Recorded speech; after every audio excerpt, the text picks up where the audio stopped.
मंच पर उपस्थित तमाम राजनीतिक दल और सामाजिक संगठनों के नेता, भाइयों और बहनों, आज आप लोगों ने बड़ा हिम्मत का काम किया है कि जो छुट्टी का दिन नहीं है उसको चुन करके आज के इस सम्मेलन को आयोजित किया है।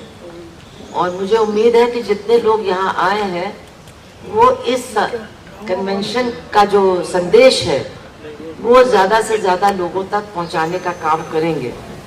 हमारे अंदर एक बहुत बड़ा भ्रम है कि जो भारतीय जनता पार्टी और संघ परिवार का एजेंडा है उसका समर्थन देश की जनता का बहुत बड़ा बहुमत करता है। मैं बिल्कुल इस बात को मानती नहीं हूँ। और मैं आपको बताऊं, लखनऊ शहर जो काफ़ी उनका गढ़ है, उत्तर प्रदेश की राजधानी है, वहाँ पर हमारी जो महिला समिति है उसकी बहनों ने कम से कम 10-15 हज़ार पर्चे छापे, सीधे सीधे सांप्रदायिकता के लिए उनको जिम्मेदार ठहराया संघ परिवार के लोगों को, और उससे क्या नुकसान हो रहा है। और 4-4, 5-5 महिलाएं एक मेगाफोन लेकर के बस्तियों में गई, वहाँ उन्होंने बांटा, लोगों ने पर्चे लिए और चंदा भी दिया। तो गलती ये नहीं है कि सारे लोग गलत हैं और वो सब उनके पीछे लग गए हैं, गलती हम लोगों की भी है कि लोगों के बीच में हम जा नहीं रहे जिस तरह से हमको जाना चाहिए, और जो उनको समझाने की जरूरत है वो भी हम नहीं समझा पा रहे हैं। क्योंकि ये जो लड़ाई है हमारी, ये केवल सांप्रदायिकता को लेकर के लड़ाई नहीं है, बल्कि एक बिल्कुल ऐसी व्यवस्था को हमारे देश में लादने के खिलाफ लड़ाई है जो हमारे तमाम जो अधिकार अभी तक हमने लड़ करके हासिल किए हैं उनको छीन लेगी वो व्यवस्था। तो आज जैसा कि अभी बादल ने बताया सुभाष चंद्र बोस का जन्मदिन है, तो मैं उनकी ही एक बात से अपनी बात को शुरू करती हूँ।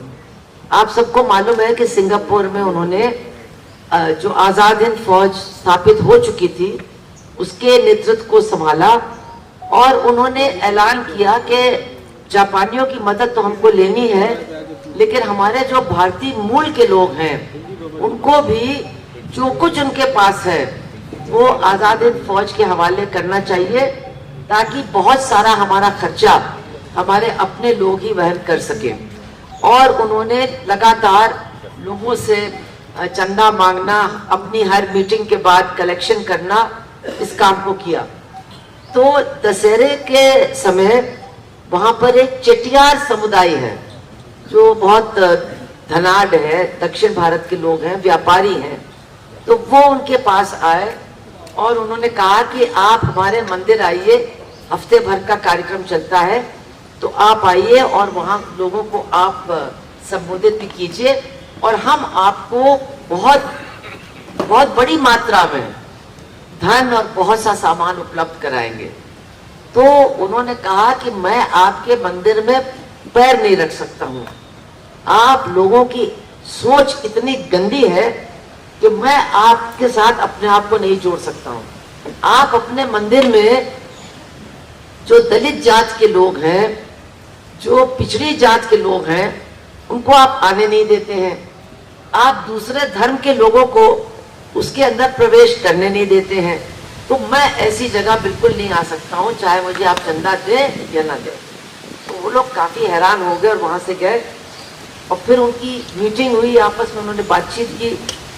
तो उनको भी कुछ लगा होगा कि ये सिर्फ परंपरा के नाम पर हम अंधे होकर के जिन चीज़ों को मान रहे हैं उनको शायद अब छोड़ने की ज़रूरत है।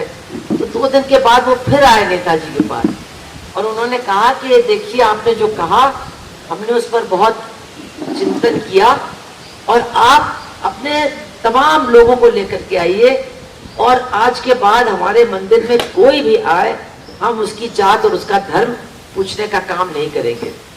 उसके बाद नेताजी अपने अफसरों के साथ, अधिकारियों के साथ गए, उनमें 2 मुसलमान भी थे, वो भी अंदर गए उनके साथ। और जब वो अंदर जहाँ पर पूजा होती है वहाँ पर उनके टीका भी लगाया गया, उन लोगों के भी लगाया गया, और उसके बाद फिर वो बाहर निकले तो उन्होंने फौरन अपना टीका पोंछ दिया और कहा कि ये वर्दी और ये टीका इनके आपस में कोई संबंध नहीं हो सकता है। जब मैं वर्दी में हूँ, मैं एक फौजी अधिकारी हूँ, एक फौज का नेता हूँ, तो मैं किसी एक धर्म के साथ अपने आप को संबद्ध नहीं कर सकता हूँ।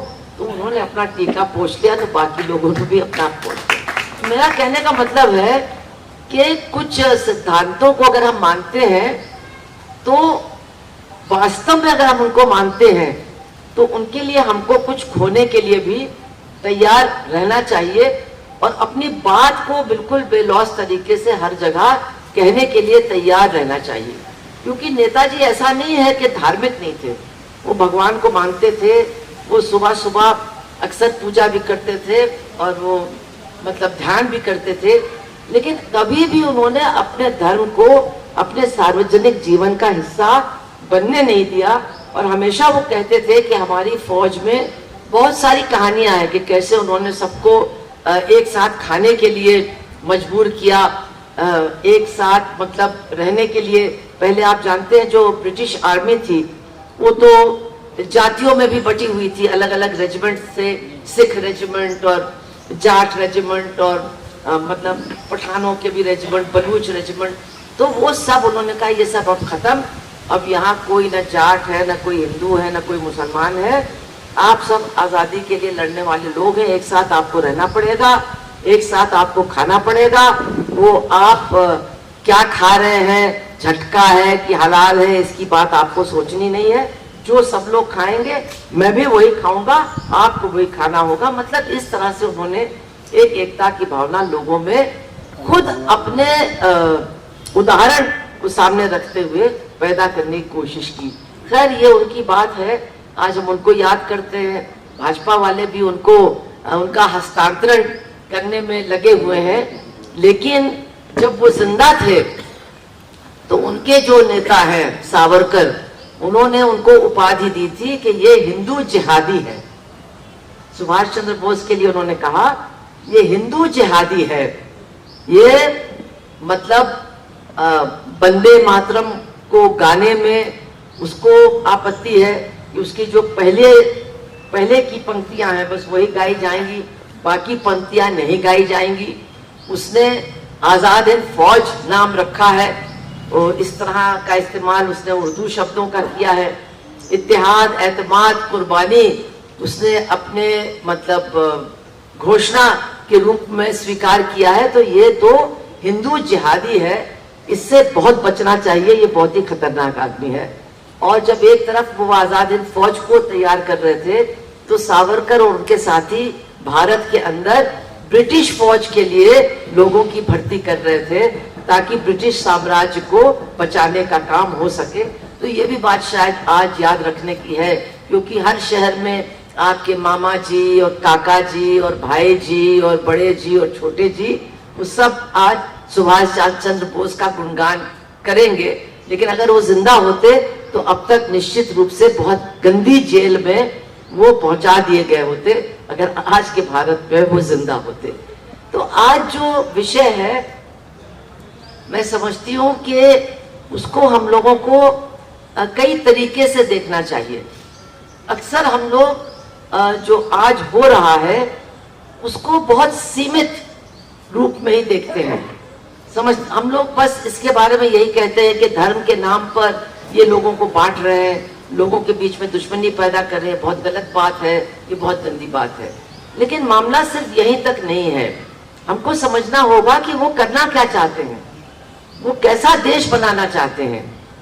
और उसको बनाने के लिए उनकी सबसे बड़ी जरूरत है कि बहुसंख्यक समाज जो है, यानी हिंदू जो तरह तरह के हैं, अलग जातियों के हैं, अलग बोलियों के हैं, अलग भाषाओं के हैं, अलग क्षेत्रों के हैं, उन्हें एक हिंदू पहचान के अंतर्गत अपने पीछे लामबंद करने की जरूरत है, अगर उनका एजेंडा पूरा होना है, अगर उनको अपने मकसद तक पहुंचना है। और इसलिए सिर्फ जो तरीका वो अपना रहे हैं बांट करके लोगों को अपने पीछे खड़ा करने का, उसको ही देखना और उसका ही विरोध करना काफी नहीं है। पहले तो हमको ये भी समझना होगा कि उनका मकसद है क्या, वो इस देश को कैसा बनाना चाहते हैं, कैसा देश बनाना चाहते हैं। और अगर ये हम समझ लें और अगर दूसरों को समझा दें तो ऐसा देश वो बनाना चाहते हैं जिसमें करीब करीब 98% जनता बिल्कुल अधिकार विहीन हो जाएगी, उनके लिए कोई अधिकार बचेंगे ही नहीं। और अगर वो इस बात को एक बार समझ लेंगे तो फिर उनके पीछे लामबंद होने का काम भी वो छोड़ देंगे और उनका ये जो प्रोजेक्ट है, उनका ये जो मकसद है वो कम से कम पूरा हमारे देश में नहीं हो पाएगा। तो वो क्या चाहते हैं, अगर ये हमें समझना है तो हमें ये देखना होगा कि ये जो संघ परिवार है, इसको चलाने वाला जो आरएसएस है, जिसके मोहन भागवत ने अभी बहुत लंबा चौड़ा और घिनौना भाषण दिया, लेकिन ये आरएसएस का चरित्र क्या है, ये आरएसएस किस तरह से देश को ढाल करके बदलना चाहता है। तो सबसे पहले तो खैर ये तो बात हम लोग जानते हैं कि आजादी के आंदोलन से उनका कोई लेना देना नहीं था। अभी उन्होंने 75 साल की आजादी पर बहुत कुछ कार्यक्रम रख रहे हैं। 1200 कुछ स्वतंत्रता सेनानियों की फोटोएं इन्होंने छापी हैं उनके नाम समेत। उन 1000 जितने भी हैं उनमें इनका एक भी सदस्य नहीं है। ये इतने परेशान हुए इस बात से बेचारे कि 47 के बाद जो गोवा को मुक्त करने वाला आंदोलन चला, उसके जो 2-3 कार्यकर्ता इनके उसमें शामिल थे, उनके नाम उन्होंने स्वतंत्रता सेनानियों में जोड़ दिए हैं। बाकी उनके पास कोई है ही नहीं, क्योंकि वो तो सिद्धांतता अपने आप को स्वतंत्रता के आंदोलन से अलग रख रहे थे। क्योंकि जो स्वतंत्रता के आंदोलन के मूल्य थे कि इस देश में जो भी रहता हो, जो भी रहता है, वो एक इस देश का नागरिक है, उसको आजादी की लड़ाई लड़नी चाहिए, क्योंकि आजादी के बाद उसको बराबरी से रहने का, एक बराबर के नागरिक बनने का अधिकार मिलेगा। ये जो राष्ट्रीय आंदोलन का बड़ा नारा था, निश्चित रूप से ये उनकी सोच से बिल्कुल खिलाफ था। अब मैं ये नहीं कह रही हूं कि जितने लोग राष्ट्रीय आंदोलन में थे वो पूरे दिल से इस उद्देश्य को मानते थे या पूरी ताकत से इस उद्देश्य को पूरा करने के लिए लड़ रहे थे, लेकिन जिस तरह से तमाम लोग राष्ट्रीय आंदोलन से जुड़े, उनके जुड़ने के पीछे यही कारण था कि ये सबका आंदोलन था, ये सबकी लड़ाई थी और ये सबके भविष्य की लड़ाई थी। इसीलिए मतलब देश के कोने कोने से हर समुदाय के लोग अपने आप को इस बड़े आंदोलन में जोड़ते रहे और इसको मजबूत बनाते रहे। तो आरएसएस का उद्देश्य क्या था, ये बात हम लोग अगर उनकी पुरानी जो लिखी हुई पुस्तक हैं, लेख हैं, उनको अगर देखें तो चौंकाने वाली बातें उन्होंने कही हैं। लेकिन मैं इतना उल्लेख नहीं करूंगी। सन 50 में जब हमारे देश में डॉक्टर बाबा साहब अम्बेडकर की मेहनत का फल हमारा संविधान पारित हुआ, तो उस समय जो संघ के नेता थे उन्होंने बड़े स्पष्ट रूप से कहा और लिखा कि इस संविधान को हम नहीं मानते हैं, हमारे लिए ये संविधान नहीं हो सकता है, हमारे लिए मनुस्मृति के आधार पर बनी न्याय व्यवस्था ही संविधान के रूप में मान्यता प्राप्त है और किसी चीज को मान्यता देने के लिए तैयार नहीं है।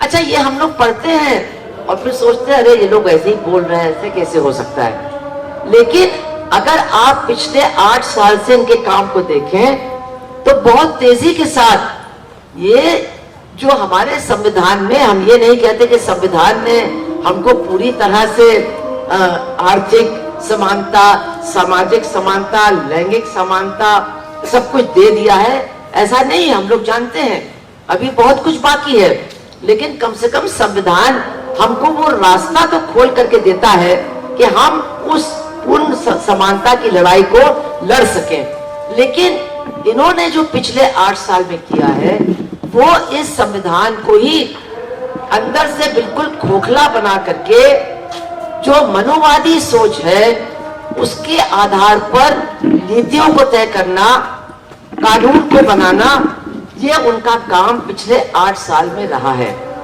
अब बड़ा सवाल ये उठता है कि आखिर इसको करने में वो सफल कैसे हुए, क्यों नहीं उनका ज्यादा विरोध हुआ, क्यों नहीं ज्यादा लोग इनके खिलाफ खड़े हुए।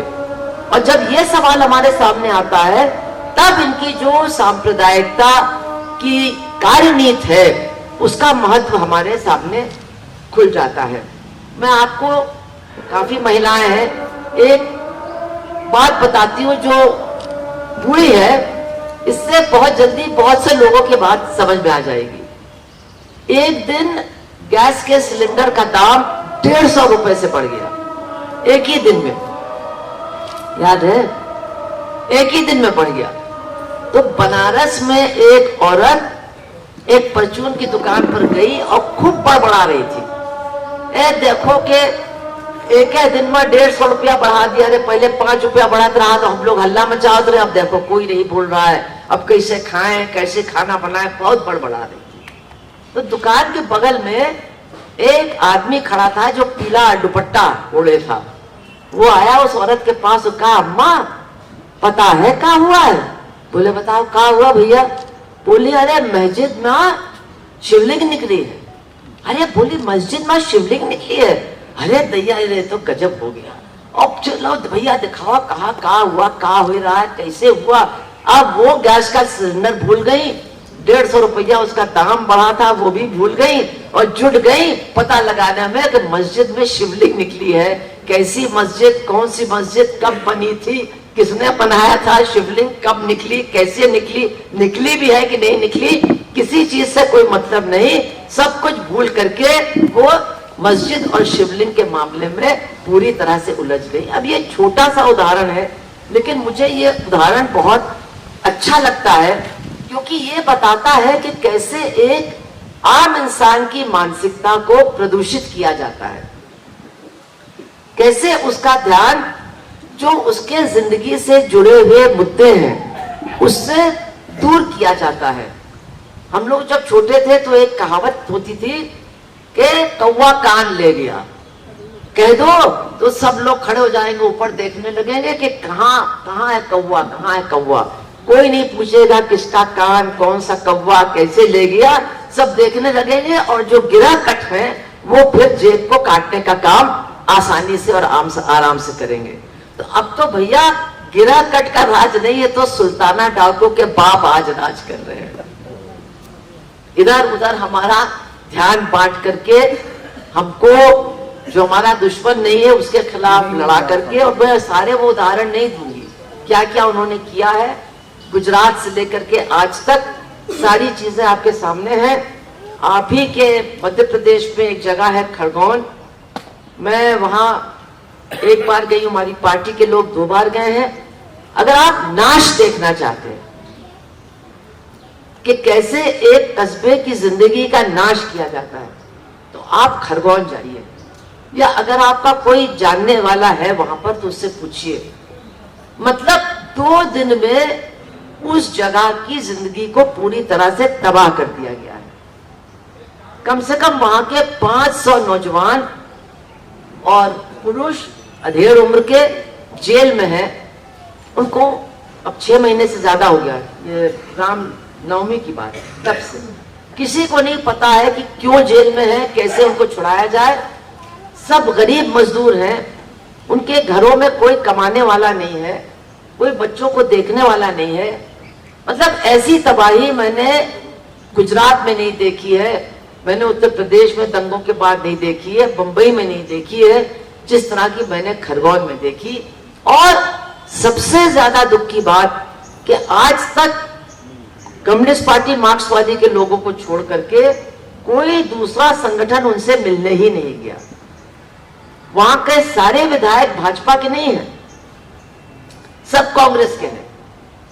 हमारे राहुल गांधी जी भी खरगोन से अपनी भारत जोड़ो यात्रा को लेकर के गए, लेकिन किसी ने भी उन लोगों से मिलने की कोशिश नहीं की, ना उनको बुला करके उनके दर्द को बांटने का काम किया जो कि होना चाहिए। शायद हम लोग में से भी बहुत कम लोग वहां गए। तो मेरा ये कहना है वो कैसा देश बनाना चाहते हैं, कैसी तबाही चाहते हैं, वो आपसे बहुत दूर नहीं, आप खरगोन चले जाइए, आप देख लेंगे।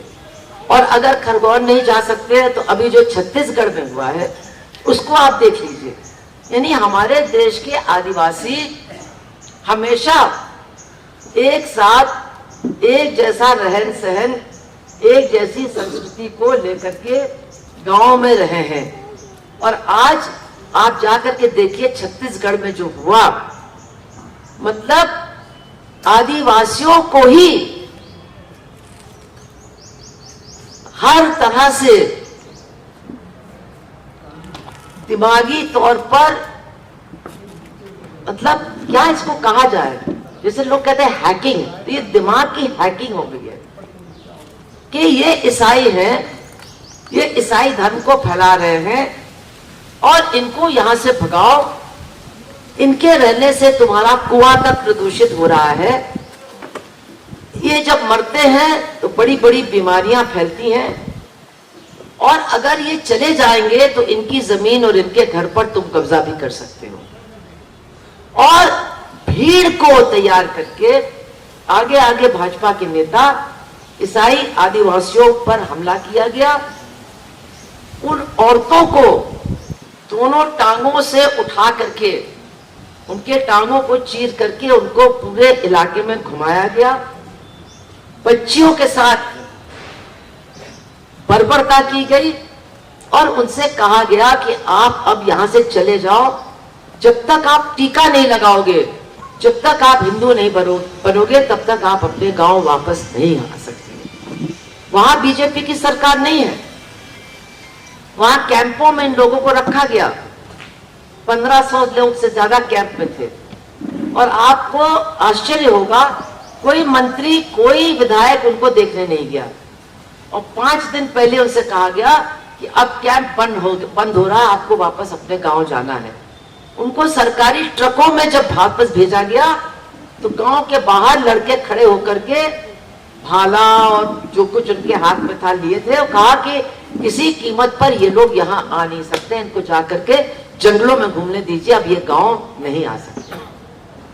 तो मतलब कहाँ का संविधान, कैसा संविधान,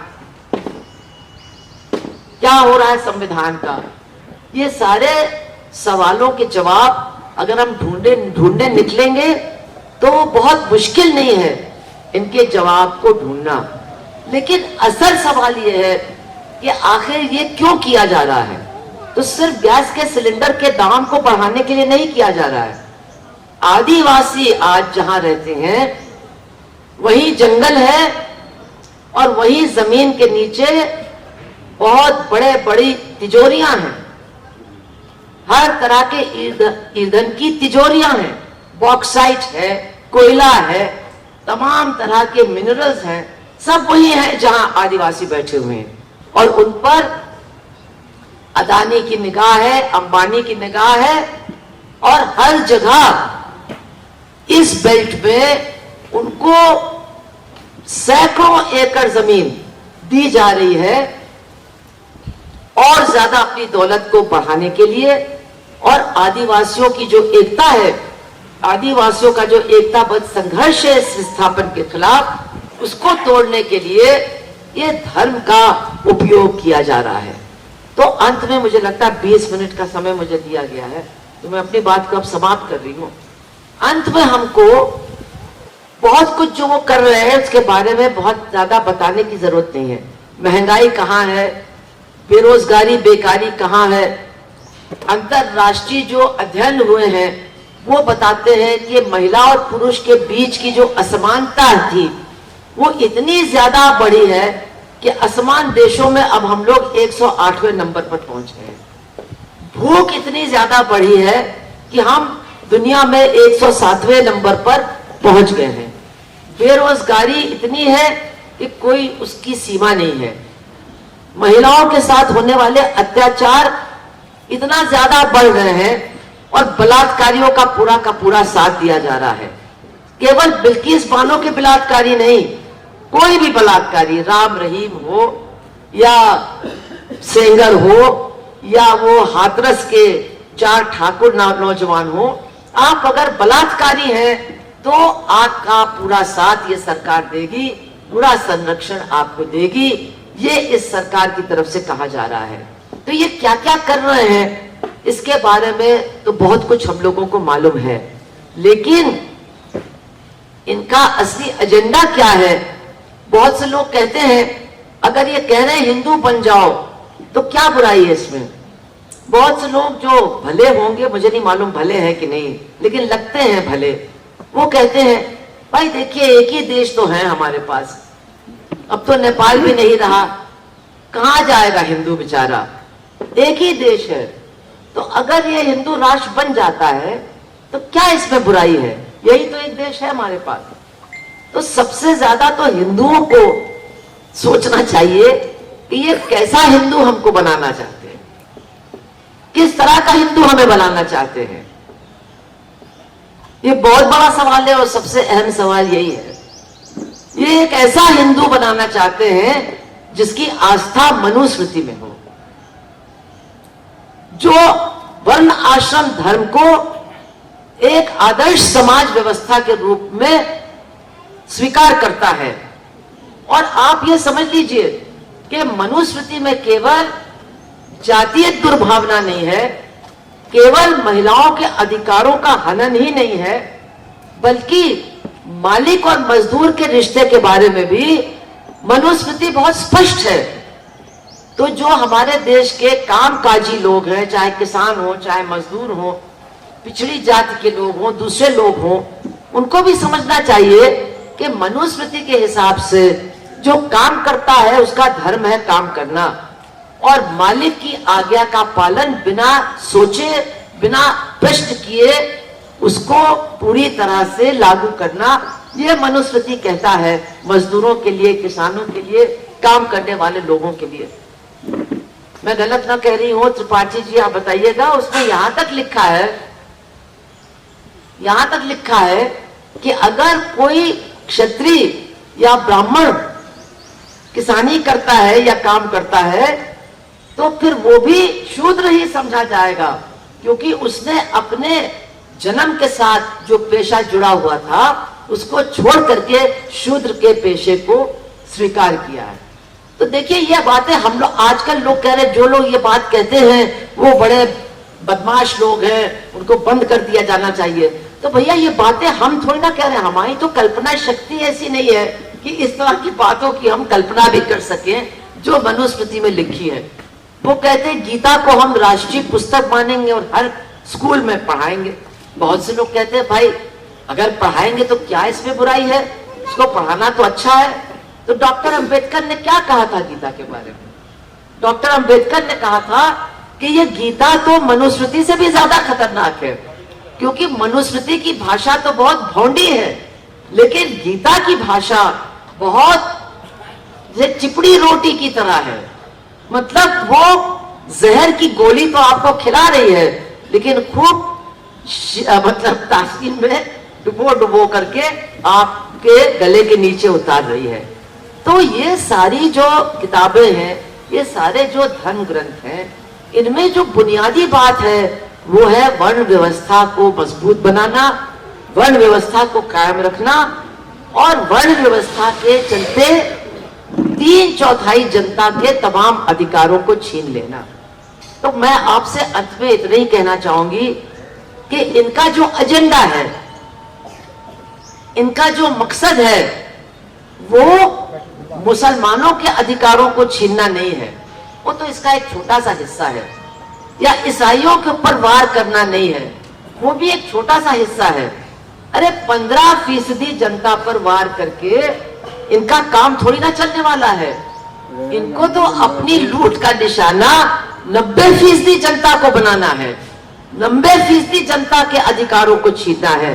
तब जाकर के इनका मकसद पूरा होगा, तब जाकर के इनका एजेंडा पूरा होगा। और वो 90% जनता कौन है? वो है इस देश का बहुसंख्यक, जिसको एक धार्मिक पहचान के अंतर्गत इकट्ठा करके अपने पीछे लाम बंद करके अपने ही नाश को कराने के लिए आज संघ परिवार पूरी तरह से जुटा हुआ है, पूरी तरह से अपनी ताकत को लगा रहा है। तो मैं आपसे और ज्यादा न कह करके, मुझे लगता है और भी वक्ता अब आ गए हैं, मैं तो सोच रही 23 वचनों को दोहराता है तो उसको मंत्रिमंडल से इस्तीफा देना पड़ता है। अभी आपने दिल्ली में देखा कि लोगों ने बौद्ध धर्म को अपनाया। ये तो कहते हैं बौद्ध धर्म हमारा है, बौद्ध हमारे विष्णु के 10वें या 11वें अवतार है। लेकिन जब ये लोग बौद्ध धर्म को अपना रहे थे और डॉक्टर अंबेडकर के 22 वचन दोहरा रहे थे, तो जो मंत्री वहां पर था उसके खिलाफ ऐसा हल्ला मचा कि उसको अपने पद से इस्तीफा देना पड़ा। अभी बिहार के एक मंत्री ने कहा कि भाई तुलसीदास जी ने भी बहुत गलत बातें कही हैं, और हम लोग सब जानते हैं कि कही है। वो कहते नहीं, बाद में जोड़ दी गई। अरे भैया, जोड़ना था तो यही जोड़ा तुमने, और कोई अच्छी बात नहीं जोड़ सकते थे। और वो जुड़ा हुआ है, और पूरे देश में ये चौपाई जो है सबको मालूम है, बाकी चौपाइयों का ज्ञान हो या ना हो, कि औरत और दलित और शूद्र और ढोल ये सब ताड़न के अधिकारी हैं, इनको जितना मर्जी मारो। तो ये कहा उन्होंने, अगर कोई कह देता है कहा तो ये बहुत गलत है। उन्होंने कहा, उनकी पुस्तक वांची जाती है, मानस का पाठ रोज कहीं ना कहीं गांव में हो रहा होता है, उस पर आपको आपत्ति नहीं है। लेकिन अगर कोई कह दे हाँ देखो इसमें ये है, तो आप देशद्रोही हैं, आप हिंदू द्रोही हैं। तो हमको समझना होगा ये हो क्या रहा है। देखिए, इतना आसान नहीं है आरएसएस के एजेंडे का पूरा होना। इसका विरोध भी तरह तरह का हो रहा है। इनकी नीतियों के का जो विरोध किसानों ने किया, आज तक दुनिया में इस तरह का आंदोलन किसी ने देखा नहीं। मजदूरों के अधिकारों को छीनने का जो ये काम कर रहे हैं, जिस तरह से ट्रेड यूनियन आंदोलन और मजदूर उसका विरोध कर रहे हैं, इसकी भी कोई मिसाल नहीं। और वर्ण आश्रम धर्म के ये जो पक्षधर हैं, उसके खिलाफ भी आज तमाम आवाजें उठ रही हैं, जो पहले इतनी नहीं उठती थी। हमारा और आपका काम है कि इन सारे आंदोलनों को, इन सारे संघर्षों को हम लोग एक साथ जोड़ने की कोशिश करें। हम केवल ट्रेड यूनियन के मोर्चे पर लड़ेंगे तो ये काम होने वाला नहीं है। हम केवल किसानों के बीच में ही लड़ाई लड़ेंगे तो ये चलेगा नहीं। हम केवल आपके साथ मिलकर के केवल जो सामाजिक न्याय की बात है उसी की बात को लेकर चलेंगे तो काम बनेगा नहीं। हमको लोगों के सामने ये रखना होगा, तो मजदूर हो, महिला हो, किसान हो, दलित हो, पिछड़े हो, अल्पसंख्यक हो, अगर ये आगे बढ़े तो तुम्हारा भविष्य खतरे में है। हम तो लोगों से आजकल कहते हैं मनुस्मृति जलाओ मत, उसको पढ़ो। हम तो लोगों को पढ़ाने में जुटे, भाई इसको पढ़ो और समझो कि ये कैसा देश बनाना चाहती है, ये कैसा समाज बनाना चाहते हैं, और इससे डरो, इसके खिलाफ लड़ो। क्योंकि ये जो कह रहे हैं हिंदू बनना होगा, घर वापसी करनी होगी, घर वापसी इनकी कैसी है? कुछ लोगों ने इनसे पूछा, ठीक है मेरे बाप दादा मुसलमान बन गए, तो अगर मैं हिंदू बनता हूं तो ये जो तुम्हारा महल है ना, हिंदू धर्म का महल, इसमें रहने की जगह तुम हमको कहां दोगे? तो उन्होंने कहा, भैया जहां से तुम्हारे बाप दादा गए थे वही काली कोठरी में तुमको वापस जाना पड़ेगा। समानता नहीं है। जिस धर्म को वो सबके ऊपर लादना चाहते हैं उसमें समानता नहीं है। बिना समानता लोगों को दिए केवल धार्मिक उन्माद के आधार पर एक हिंदू पहचान बना करके अपने पीछे लोगों को लामबंद करके, नफरत बो करके, हमले करवा करके वो अपना जो बहुत बुनियादी एजेंडा है उसको पूरा करना चाहते हैं।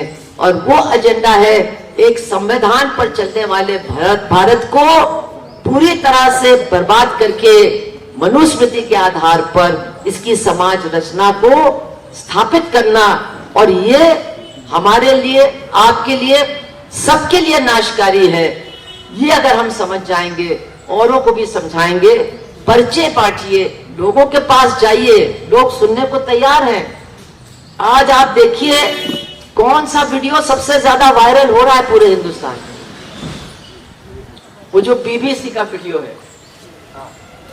जिस बीबीसी के वीडियो को सरकार ने बैन कर दिया है, यूट्यूब से हटा दिया है, क्योंकि वो गुजरात का सच बता रहा है और उस पर बीबीसी की मुहर है। हमारे देश में बीबीसी को लोग बहुत मान्यता देते हैं, उसको सच को सच समझते हैं, इसलिए उसको सरकार ने उतार दिया है। यूट्यूब पर वो मिल नहीं रहा है, लेकिन हर एक के फोन में वो आ रहा है। और जिसके पास नहीं आ रहा है तो ये लगता है कि मैं तो बिल्कुल छूट गया, अरे भैया बताओ वो वीडियो कहां से मिलेगा। तो लोग जानना चाहते हैं सच्चाई को, लोग सुनना चाहते हैं। हम लोग सच्चाई को लेकर के लोगों के पास पहुंच नहीं रहे हैं। ये हमारा और आपका सबसे बड़ा काम है। इसमें हम लोग जुटेंगे तो उनका ये जो प्रोजेक्ट है, उनका ये जो एजेंडा है, ये इस देश के अंदर सफल नहीं हो पाएगा। हम अपने अधिकारों को बचाने की लड़ाई में जीतेंगे। इतना ही कह करके मैं अपनी बात को समाप्त करती हूँ। आप सबका बहुत बहुत धन्यवाद देती हूँ। इनकलाब जिंदाबाद। बहुत बहुत